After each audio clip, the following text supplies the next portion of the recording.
வாங்க காலை வணக்கம். இன்றைக்கி அனுமர் ஜெயந்தி. இன்றைக்கி அனுமருக்கு வெற்றிலை மாலை போடுவோம், சங்குப்பூ கட்டி கொடுப்போம்.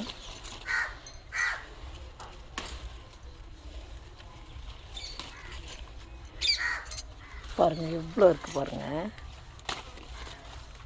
யார் வீட்டிலலாம் வெற்றிலை செடி இருக்குது கமெண்டில் சொல்லுங்கள். பாருங்கள், எங்கள் வீட்டில் சின்ன செடி தாங்க வச்சேன், நிறைய வந்துடுச்சு. இந்த கை கொஞ்சம் ஃப்ராக்சர் ஆகிடுச்சு, அதனால் கொஞ்சம் சமைக்கிறதுக்கெலாம் கொஞ்சம் கஷ்டப்பட்டுட்ருக்கேன். வந்துடுச்சு.